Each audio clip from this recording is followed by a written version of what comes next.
Hey guys, and welcome to this week's episode of The Fad Show. So this week I'm pretty excited to finally talk to you guys about my BMW 328d. This video is just going to be a 2-year update of what my thoughts and opinions are on these vehicles. There's plenty of reviews out there of these now that you can probably get a much better idea of specs and features for the F30 and F31 generation BMW. So I'm going to try and just pay close detail to the diesel wagon configuration and then just basically what my opinions are of the vehicle. But overall, it's been a really good experience owning this. I just have a few minor concerns about long-term reliability, which I'll get to later. But first off, I would just like to absolutely thank BMW for making this vehicle.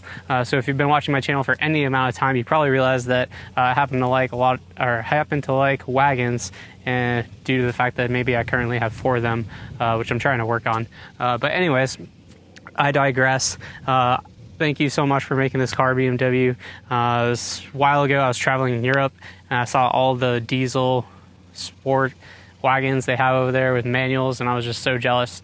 And I said if they ever, granted this is not a manual, if they ever brought one to the United States, that I would buy one. 2014, they introduced this, and I knew that I had to have one, so I just waited 2 years before they went down in price a little bit. I picked this one up as a certified pre-owned. It had 23,000 miles on it. I had it shipped from San Antonio to here because I was really particular about what I wanted. I wanted the M Sports package, the HID headlights, and the Harman Kardon audio. Those are my must-haves. This is the first one I found that had all those features and wasn't sold in instantly, and actually had a chance to buy it. So I got this, and like I said, overall it's been a great experience. I just love the practicality of a wagon, particularly a diesel, which just adds that fuel economy for practicality. But I love this one especially because it has the split folding rear window, which I feel like if you had dogs would be really convenient to just throw them in the back. And then you have the cargo net that goes up. And then also just being able to fold the seats down and put your bike in the back without taking the wheels off or anything when you're too lazy to put your bike racks on and take it on the roof.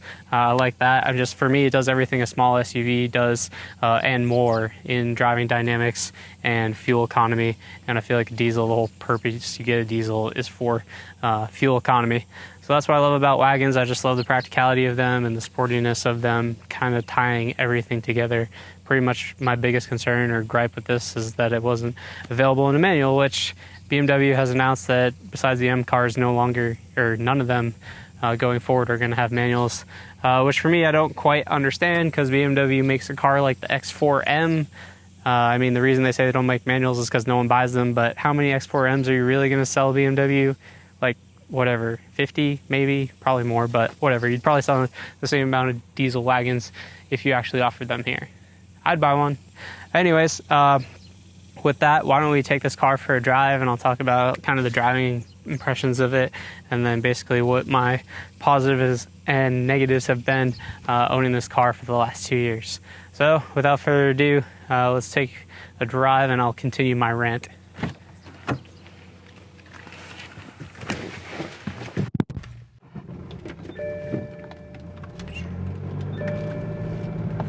Alright guys, so now that we are on the road, I guess I'll talk about the car a little bit more in depth as far as the things I like and dislike about this car. I guess we're on a straight bit right now, so I'll just continue on with the practicality of this car and fuel economy. If you're looking at a diesel, you're probably concerned about fuel economy. So how has this car been for me? I have a 94-mile commute round trip every single day, and is very mixed between highway and city driving. And over the 2 years that I've had this car, I've probably averaged about 38 miles per gallon on average for all those trips.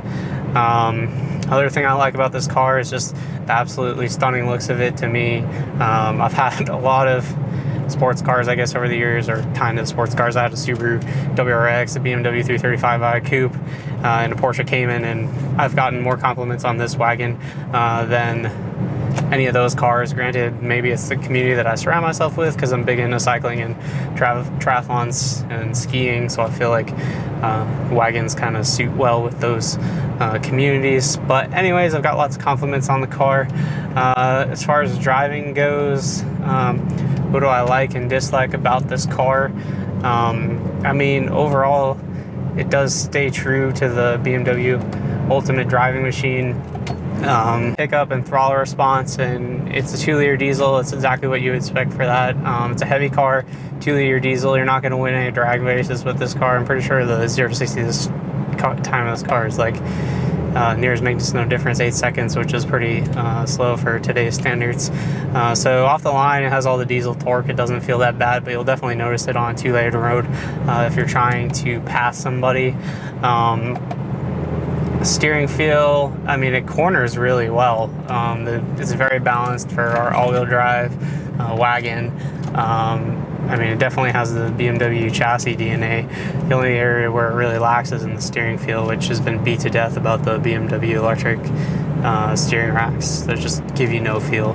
So you can put it in sport mode and it makes it heavier, but it doesn't give you any more feel. As far as the transmission goes, actually, this is the best automatic transmission I've ever driven. I've driven 2 DCTs now, a Volkswagen and a Porsche, and this ZF 8-speed is pretty much right up there with the likes of those.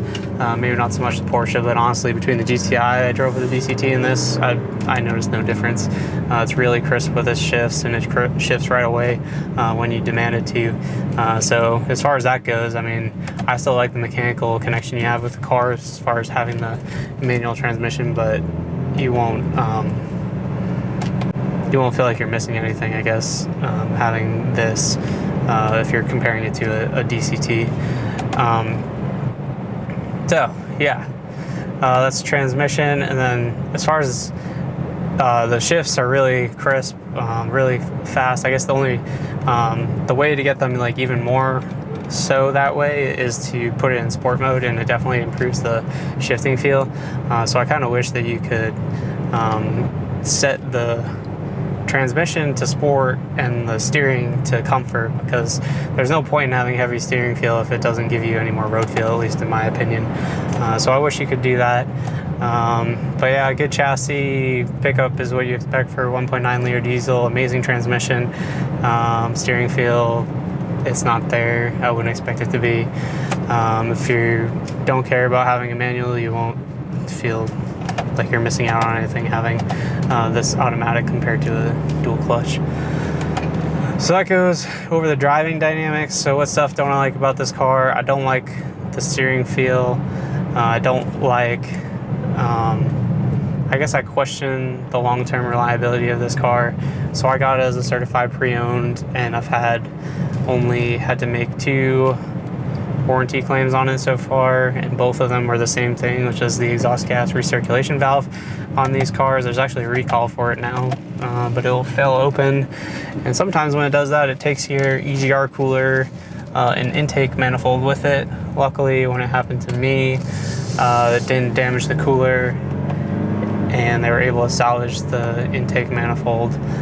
Just took out a boost pressure sensor that had to be replaced, which they didn't have and had to get shipped from Germany. So it was like 2 weeks before I could get my car back, which is kind of unfortunate. And then after they fixed it, the same thing happened again. The EGR valve stuck open, or it gave a fault call for whatever, not responding, but it actually didn't do any damage that time. I don't think it fully stuck open. And that time they finally got the new warranty parts and actually replaced it, and so far I've had no issues with it. But that's kind of like my long-term, or what would I do if I was keeping this car. I mean, I still have a year left of warranty on it if I was keeping it, so I wouldn't do anything yet, but once the 1 year was up, I would definitely delete the car if you lived in a state where you can, which I live in Texas, so you can.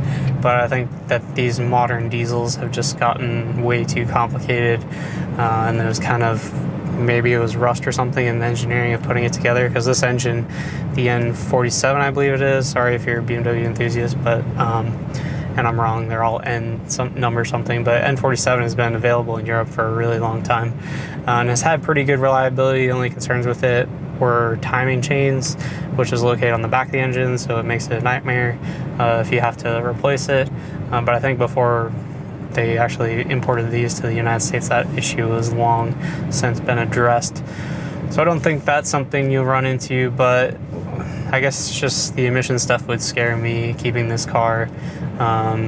Who knows if this recall is actually going to fix the issue, and who knows what else in the emissions as far as the urea systems and all that. Everything has just gotten way too complicated on these cars, which in my opinion I kind of feel like diesels are on their way out. I mean, they might stay around until we transition to electric and applications that require more torque, like trucks or 18-wheelers or whatever. But I don't know, I think in the passenger car they're pretty much well done, which, based on the number that are still being produced, kind of speaks that way.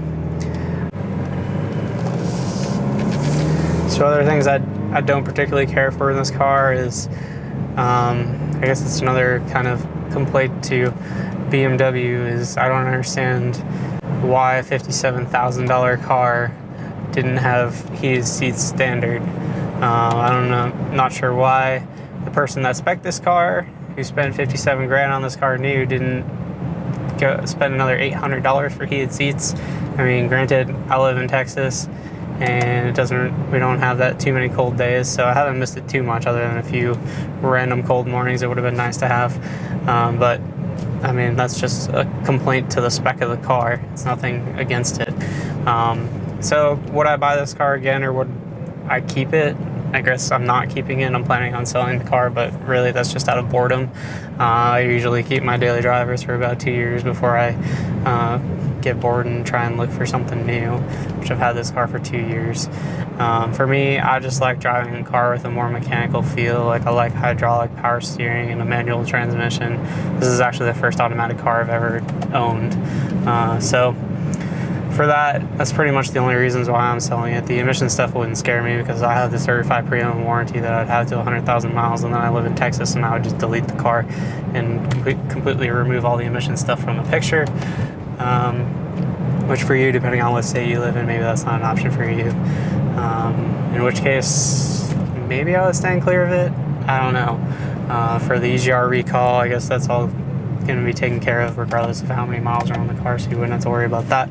But I did see some horror stories on the forums of people that had it been to before the recall, and it was quite expensive to replace your intake manifold on one of these cars. And just kind of I guess that's an issue you have with all BMWs, is the maintenance cost from it, which is something you'll have to put in your plan of if you're looking at this vehicle.